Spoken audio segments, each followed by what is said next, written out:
This channel is usually about Halo lore, but I hope you'll beg the interruption to talk about the other great story-focused franchise I love, BioShock. As of this video, it's been the better part of 7 years since the release of the first episode of BioShock Infinite's story expansion, Burial at Sea. Building off the Easter egg at the revelatory denouement of the base game, developer Irrational promised we'd be going back to the underwater city of Rapture, the setting of the 2 previous games in the series. And I think most BioShock fans were excited. Whether or not you thought BioShock 1 and 2 closed the book on Rapture as a setting, the world players explored was just a ruined husk filled with crazy people trying to kill you. With its trailer, Burial at Sea promised something new. A noir walk through a city before the fall, still in its prime. And it's right there that I think studio head Ken Levine and Irrational miscalculated gravely. This essay is going to detail why I think Burial at Sea ultimately didn't work from an aesthetic and story standpoint. But the long and short of it boils down to this. By trying to explicitly link BioShock Infinite and BioShock 1 together, Burial at Sea ends up doing a disservice to both games.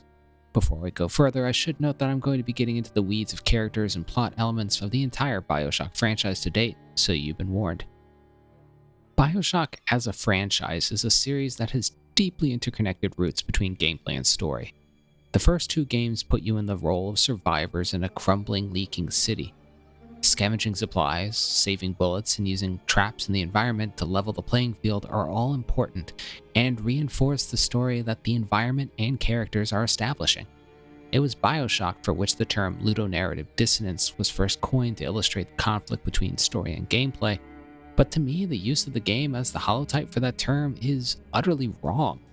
What makes BioShock work so well is that its gameplay doesn't fall out of sync with its story goals, but consistently reinforces them. You are running around fighting crazy people and scavenging supplies because that's what Rapture is. The base story of BioShock Infinite, meanwhile, has some issues in this department. Whereas Rapture was a dead city populated by enemies, the floating city of Columbia is filled with non-combatants, civilians, fairgoers, workers. At several points in the game, players can avoid combat entirely, which to me is one of the great joys the game provides that the others didn't. But while this type of interaction is far more ambitious than BioShock's, it's also less successful. Looting and ransacking bathrooms and stores as normal passerbys say nothing breaks the link between gameplay and narrative. And when you are forced into combat, the civilians literally disappear as soon as you turn around, and the game gives over to combat fully. It takes but a few dimensional hops in alternate timelines before the player is experiencing a war-torn Columbia, and it starts feeling that there's not really much difference between the settings of Columbia and Rapture besides the architectural stylings and a few million gallons of salt water. Burial at Sea, as an expansion of BioShock Infinite and not BioShock 1 or 2, inherits and furthers some of these gameplay problems. As the expansion's weapons and the superpower-giving plasmids are just reskinned versions of Infinites, Burial at Sea's Rapture often lends itself to uncanny valley moments when we're told we're in Rapture, but it doesn't really feel like we are. The most egregious example of this is porting Infinite's high-flying skyhook system to the more cramped underwater portions of Burial at Sea.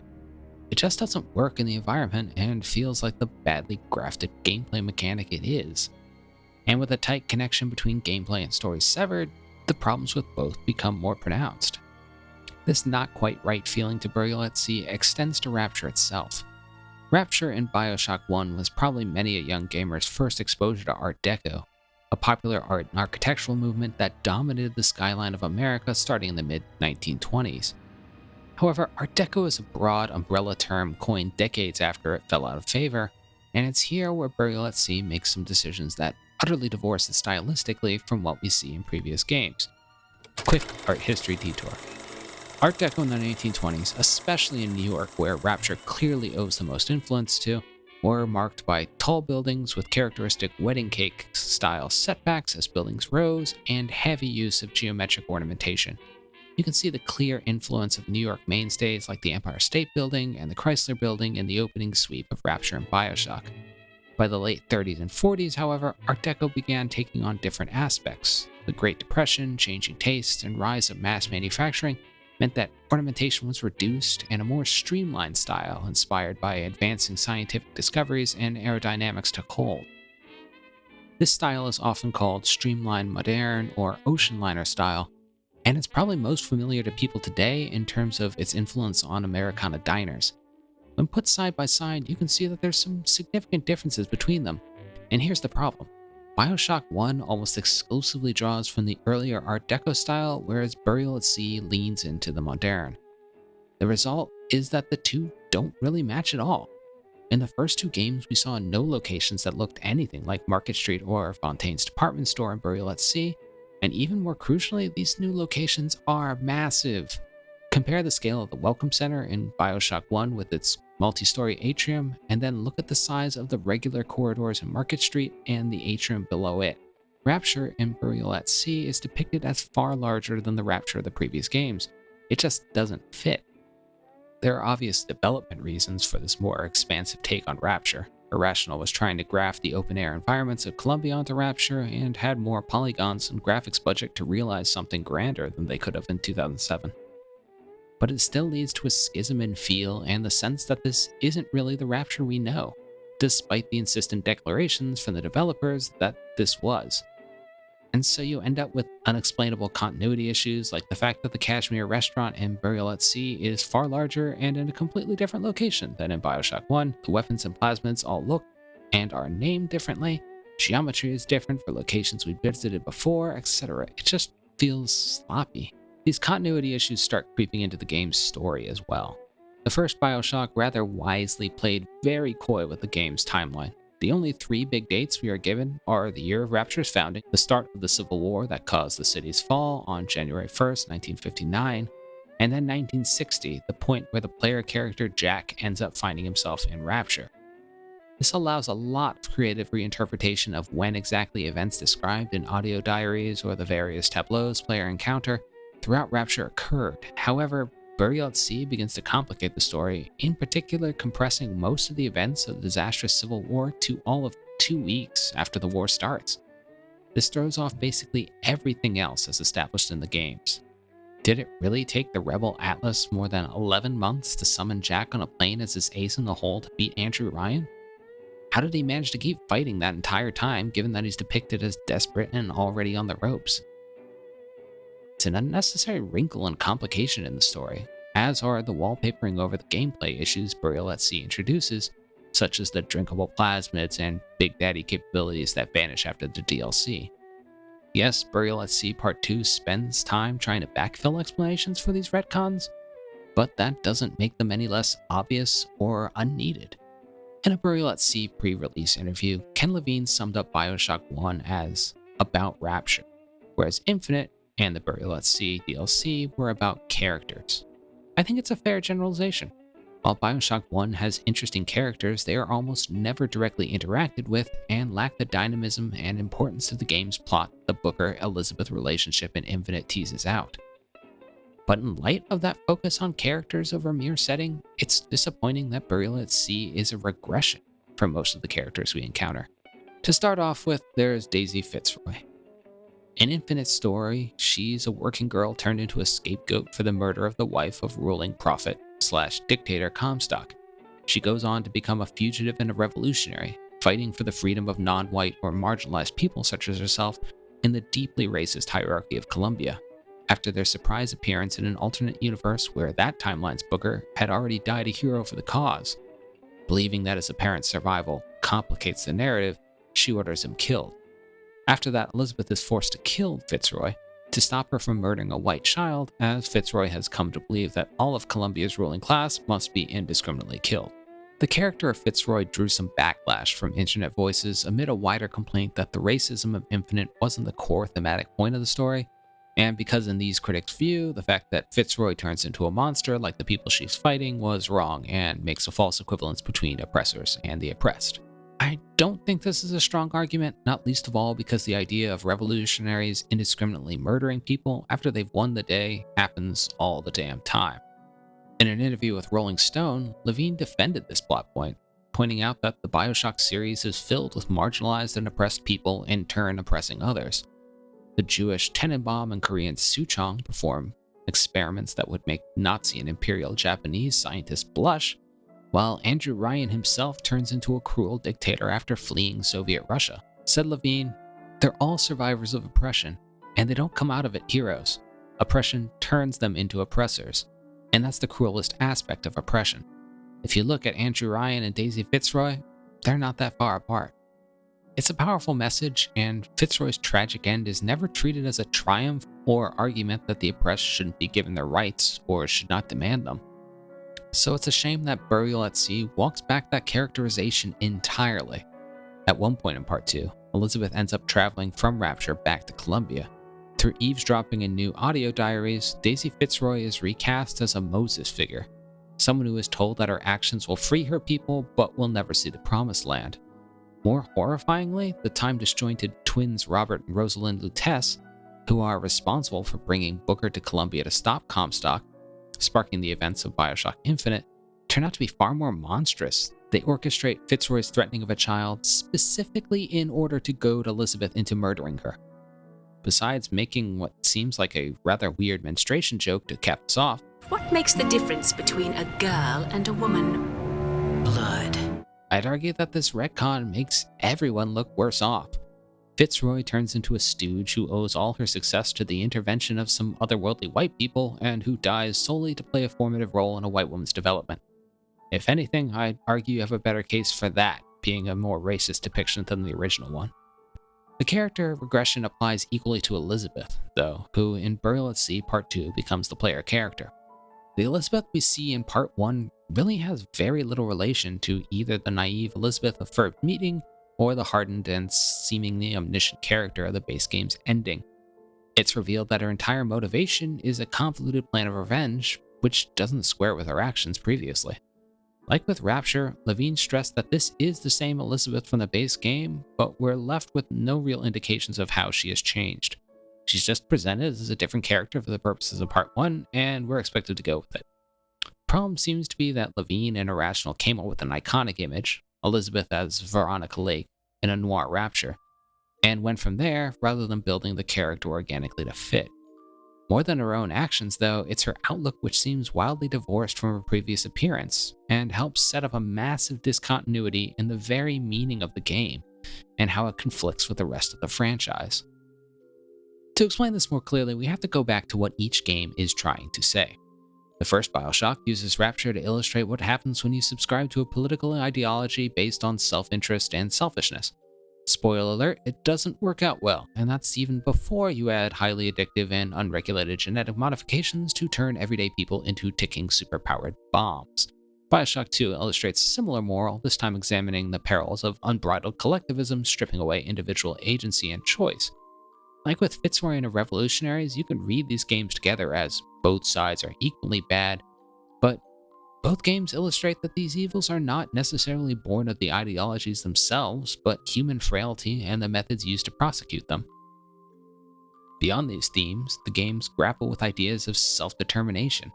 Famously, the "would you kindly" mid-game twist of BioShock brilliantly asks the question of players if they're really in control, turning the limitations of a scripted interactive medium into a brilliant subversion of our expectations. If you can sum up the underlying question of BioShock Infinite, meanwhile, it isn't really if you have a choice, it's whether that choice even matters. While Infinite again examines the flaws of an ideological utopia, here a rather starker and closer to home depiction of a xenophobic and racist American society dominated by religious fervor and ultranationalism, it's much less of the thematic core of the game. Rather, Infinite's climactic reveal is that you're just a single person in an entire multiverse of parallel universes, and putting an end to one religious fanatic in one universe doesn't change the infinite other ones where he hurts an infinite number of lives. The one-time damsel in distress Elizabeth, who the remorseful player character Booker has been trying to save, turns out to actually be his long-lost daughter, and the villain Comstock and Booker are actually the same person from different universes. Elizabeth attains godlike powers and lays it all out. There's always a lighthouse. There's always a man. There's always a city. Booker and the entire plot of Infinite is just a repetition of a cycle repeating itself in an infinite number of permutations, some of which we've already seen in Rapture. In the end, the only way to stop the terrible damage wrought by Comstock is to go back to the point where all versions of Comstock branched from all versions of Booker at a baptism. some Bookers rejected the promise of forgiveness, while others accepted and were reborn as Comstock. The Elizabeths of the multiverse drown Booker before he can make that decision, essentially erasing all the characters we saw in the game. There's a brief button at the very end that suggests that an earlier version of Booker still exists, where he was never separated from Elizabeth, or Anna as she was originally named, and that they have something of a chance to have a real relationship.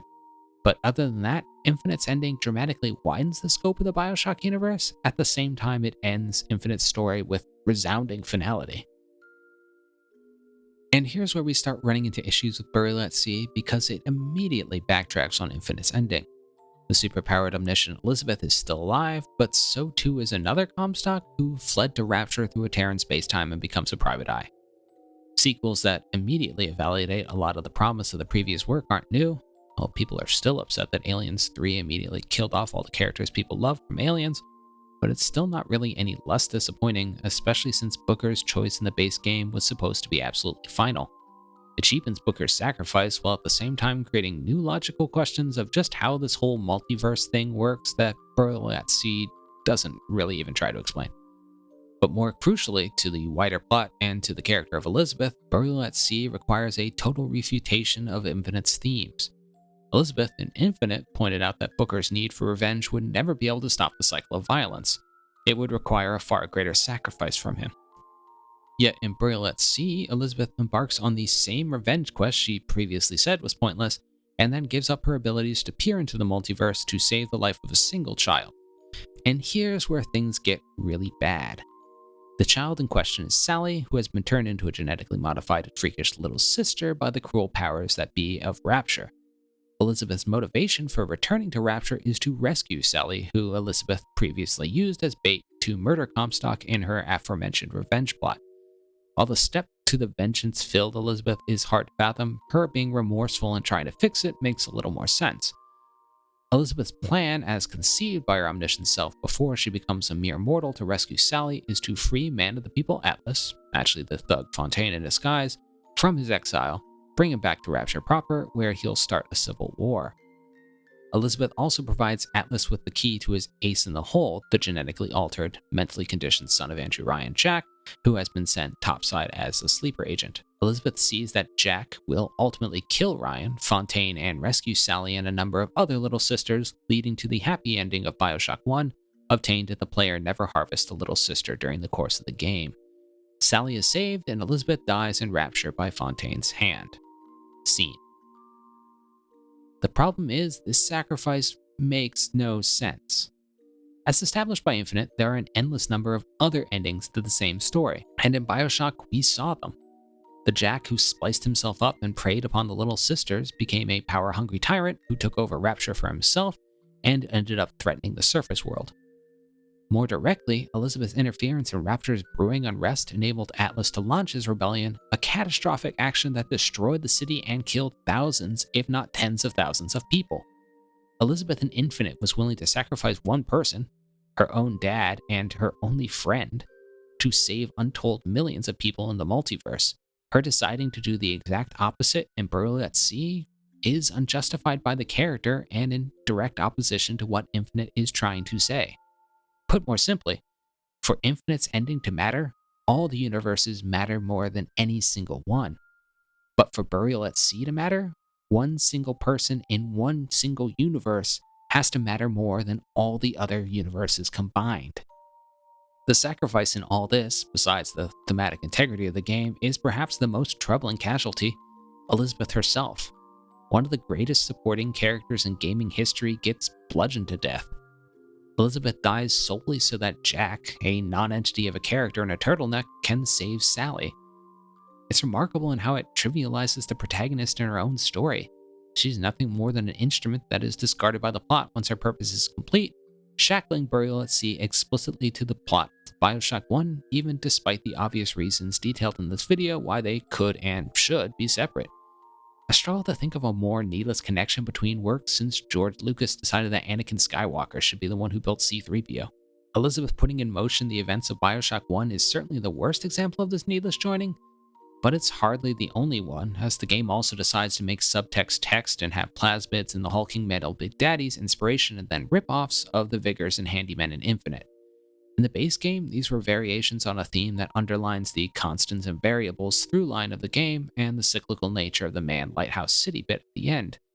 In Burial at Sea, they're just plot contrivances that feel like the game's story is yelling at me to make sure I saw how clever they were. Viewed by the stated terms of the development team, it's hard for me not to see Burial at Sea as a failure, even if there are parts that are beautifully crafted or accomplished interspersed throughout. The game fails to recreate a familiar Rapture, and it jettisons the promise of an alive pre-war setting halfway through the first episode for more standard dark leaky corridors and splicer fare. Rather than spending more time with characters we came to love in Infinite, we're treated to characters that have no clear relation to who we knew. The only character who arguably acts like himself in Burial at Sea is Booker, and he's just a figment of Elizabeth's imagination. Elizabeth's character is undermined to make a needless connection between two works that were already connected. With the hindsight of years since, I don't think the game delivered on its promise. If Burial at Sea is really the final word on the Rapture setting, and it's almost certainly Ken Levine's, then that's all the bigger shame.